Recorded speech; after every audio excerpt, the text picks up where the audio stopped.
إن الحمد لله والصلاة والسلام على سيد الرسل وخاتم الأنبياء فأعوذ بالله من الشيطان الرجيم بسم الله الرحمن الرحيم ومن أظلم ممن افترى على الله الكذب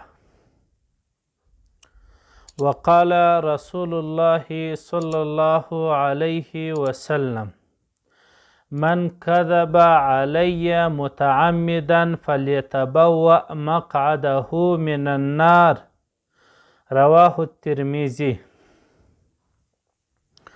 محترمینو، نن چې موږ پر کم موضوع باندې خبره کوو هغه د دغه خوبو په متعلق ده چې څوک وایي شیخ احمد په مدینه شریفه کې خوب لیدلی دی. حال دا دی چې تحقیق دا سوی دی چې د شیخ احمد په نامه باندې په مدینه کې څوک نسته، او څوک وایي چې حضرت مولانا عبدالحمید صاحب دامت برکاتهم ایران والا خوب لیدلی دی. حال دا دی چې د دې خبرې هیڅ تحقیق نسته، او بیا ورسره لیکلی چې رسول الله صلی الله علیه و آله وسلم یې په خوب لیدلی دی. هغه ورته ویلی دی چې امت دې د لمنځو پابندۍ کوي، د اودسو دې کوي، پر امت عذاب را روان دی. په آخر کې لیکلی وي یا وایي که چیرې دا خوب تا نشر نه کوي ستا کور به ور واخلي، یا تا ته به تاوان در ورسېږي. پلانې نشر نه کوي دا تاوان ور ورسېدی، پلانې نشر نه کوي کور یې ور واخیستی، پلانی مړ سو.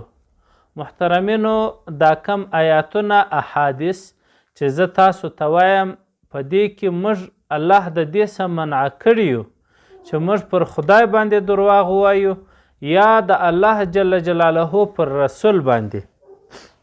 اول آیات ما درته ووایه ومن ازلم ممن افترا علی الله کذبا، او څوک غټ ظالم دی در هغه چا چې دی پر الله باندې درواغ تړي.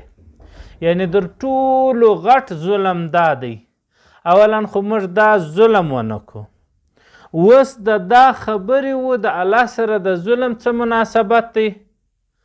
محترمو فتح الباری راوړي وی انما الکذب فی المنام کذبا علی الله، وی په خوب باندې درواغ ویل یا د خوب درواغ ویل یا درواغجن خوب بیانول یا چې تا ته تحقیق نه وي سوی هغه خوب بیانول، دا چې دی درواغ دی پر الله باندې.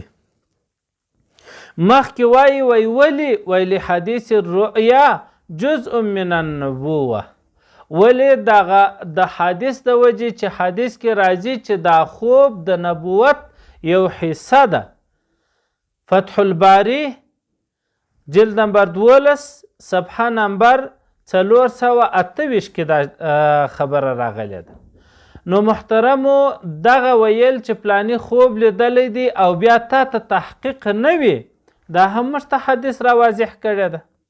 حدیث داسې را واضح کړی ده چې رسول اکرم صلی الله علیه وسلم فرمایي وی کفا بالمرء کذبا ان یحدث بکل ما سمع، کافی ده یو انسان لره درواغ ویل دا چې دی هره خبره واوري بغیر تحقیق یې مخته وایي.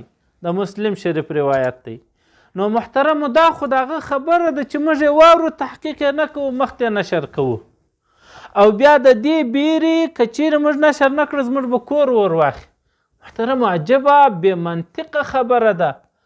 حدیث کې راځي رسول اکرم صلی الله علیه وسلم فرمایي وی دغه کرکه کول دا شرک دی.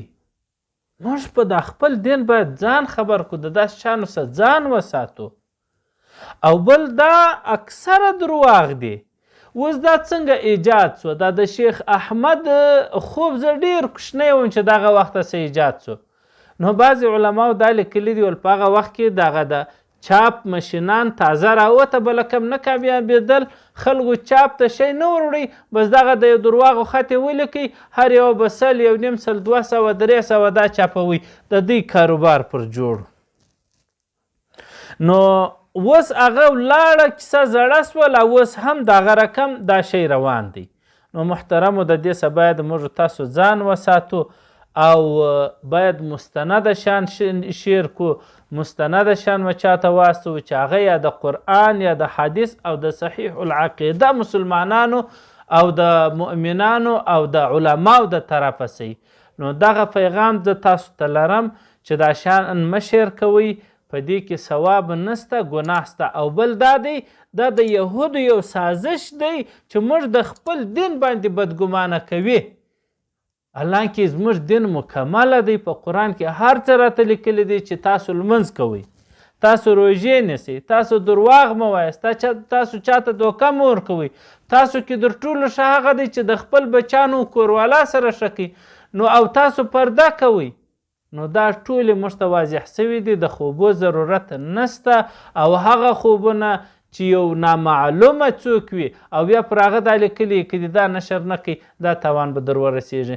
محترمینو، رسول الله صلی الله علیه وسلم فرمایي وایي په دې دین کې وهمیات نسته، خرافات نسته، دا صفا دین دی. باید موږ دا دین زده کړو او آینده داسې شان شعر نه کوو چې کومو شعر کړي دي، پر هغو د الله څخه توبه وغواړو. وآخر دعوانا أن الحمد لله رب العالمين.